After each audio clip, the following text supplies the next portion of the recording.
नमस्कार। आप सभी का हार्दिक स्वागत और अभिनंदन है इस लघु जातक वीडियो में। इसके पहले वाले पाठ में आपने ग्रहों के गुण के विषय में पढ़ा कि कौन सा ग्रह किस गुण का प्रतिनिधि करता है और उसका प्रयोजन क्या है, किस आधार से हम यह समझें कि अमुक जातक अमुक गुण का होगा, सात्विक होगा, राजसी होगा या तामसी होगा। इन सभी के बारे में आचार्य वराह मिहिर ने विगत पाठ के अंतर्गत उसको प्रदर्शित किया। इस 33वें पाठ के अंतर्गत और जो पूर्वार्ध का यह वीडियो है, इसमें मुख्य रूप से जातक के स्वरूप का परिज्ञान किस प्रकार से करना चाहिए वह बताया गया है। जैसा कि इसके पूर्व वाले पाठ में ग्रहों से संबंधित अंतर गुणों को प्रदर्शित किया गया है, सात्विक गुण, तामसिक गुण या राजसी गुण यह सब आभ्यंतर के होते हैं। तो इस श्लोक में बाह्य गुण या उसका व्यक्तित्व किस प्रकार से होता है यह प्रदर्शित किया गया है। तो इस श्लोक में मुख्य रूप से जातक के स्वरूप का परिज्ञान किस प्रकार से करना चाहिए, मतलब जो जातक जन्म लिया है उसका स्वरूप कैसा होगा, उसका व्यक्तित्व कैसा होगा, ये सब बताया गया है। आप यह श्लोक देखें। इस श्लोक में आचार्य वराह मिहिर जातक के स्वरूप के ज्ञान के विषय में बता रहे हैं। पूर्व विलग्ने यादृक् नवभागस्तादृशी भवति मूर्तिः, यो वा ग्रहो बलिष्ठस्तत्काले तादृशी वाच्या। इसके अन्वय को आप देखें। पूर्व विलग्ने यादृक् नवभागः तादृशी भवति मूर्तिः, यः वा ग्रहः बलिष्ठः तत्काले तादृशी मूर्तिः वाच्या। इसके संस्कृत व्याख्या को देखें। पूर्व विलग्ने अर्थात प्रथम भावे, यादृक् यादृशः, नवभागः नवांशः, भवति तदा तादृशी तथैव मूर्तिः स्वरूपं भवति। वा अथवा यह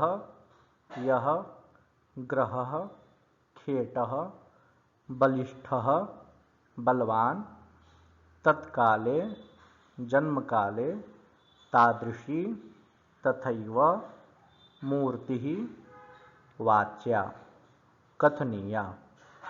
यह हुई इसकी संस्कृत व्याख्या। अब इसके हिंदी भावार्थ को समझने का प्रयास करते हैं कि आचार्य वराह मिहिर ने कौन सा सूत्र इस श्लोक के माध्यम से प्रदर्शित किया है। तो जैसा कि आचार्य वराह मिहिर ने कहा कि पूर्व विलग्ने अर्थात प्रथम भाव में जो नवमांश होता है, मतलब लग्न में जो नवमांश चल रहा होता है, उस नवमांश का जो स्वामी होता है वह नवमांश स्वामी अपने जैसा ही जातक के स्वरूप को निर्धारित करने में सक्षम होता है। जैसे इसके पहले त्रिंशांश के माध्यम से जातक के गुण के बारे में बताया गया, किंतु इसमें नवमांश कुंडली से जातक के स्वरूप के बारे में बताया गया।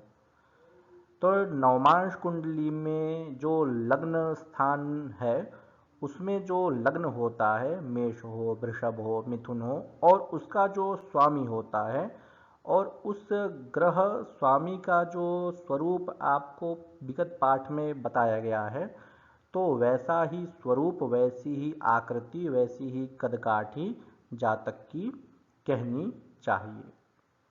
तो यह हुआ प्रथम विकल्प। इसके अतिरिक्त पुनः आचार्य वराह मिहिर कहते हैं कि यो वा ग्रहः बलिष्ठः, मतलब नवमांश से भी आप उसे समझ सकते हैं, अथवा जो ग्रह सर्वाधिक बलवान होता है जन्म कुंडली में और उसका जो व्यक्तित्व होता है, उसका जो स्वरूप होता है, उसका जो गुण होता है, उसकी जो प्रकृति होती है, वे सारी चीज़ें जातक में पाई जाती हैं। तो एक उदाहरण से इस बात को समझने का प्रयास करते हैं, जैसा कि जन्म लग्न और नवमांश दोनों को हमने देखा। जन्म लग्न में धनु लग्न है और नवमांश में मेष राशि है अथवा मेष लग्न है, आप ऐसा कह सकते हैं। नवमांश का परिज्ञान किस प्रकार से करना चाहिए, पूर्व के पाठों में आप सभी को बता दिया गया है। नवमांश 3 अंश 20 कला का एक नवमांश होता है। प्रत्येक राशि में नवमांश होते हैं।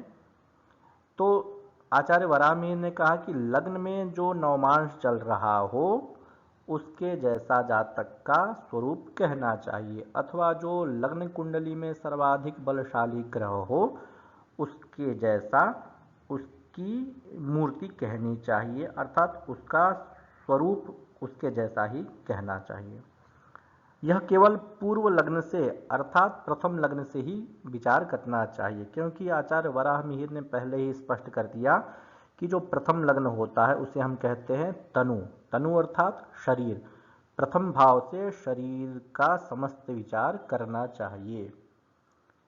तो यहाँ पर मेष नवमांश है और धनु लग्न है। किसी जातक का धनु लग्न में जन्म हुआ या किसी भी लग्न में जन्म हो, उससे यहाँ पर संबंध नहीं है। विशेष संबंध नवमांश से है कि आपका नवमांश कौन सा है। तो इसमें आपको मेष नवमांश दिखाई दे रहा है। मेष नवमांश, मेष राशि का स्वामी होता है मंगल। तो यह जातक, जिस जातक की यह कुंडली होगी, वह मेष के स्वामी मंगल से प्रभावित होगा। अर्थात जो मंगल का गुण, व्यक्तित्व, स्वरूप इत्यादि पहले के पाठों में बताया गया है, उसके जैसा ही वह जातक होगा। मंगल के स्वरूप के विषय में पहले बताया गया है कि जातक हिंस्रक होता है, ह्रस्व आकार का होता है, तरुण होता है, युवा अवस्था जैसा दिखाई देने वाला होता है, पित्त प्रकृति का होता है, दुराचारी होता है, चंचल होता है, रक्त मिश्रित गौर वर्ण वाला होता है और मज्जा अधिक होती है उसके शरीर में। ये सारे गुण, ये सारे स्वरूप मंगल के बताए गए थे। तो नवमांश के आधार पर जातक के स्वरूप का निर्धारण करना चाहिए। त्रिंशांश के आधार पर उसके आंतरिक गुण का निर्धारण करना चाहिए कि वह सात्विक, तामसिक या राजसी होगा, किंतु उसका जो बाह्य व्यक्तित्व होगा, उसका जो स्वरूप दिखाई देगा, उसका निर्धारण हमें लग्न और नवमांश से विशेष रूप से करना चाहिए।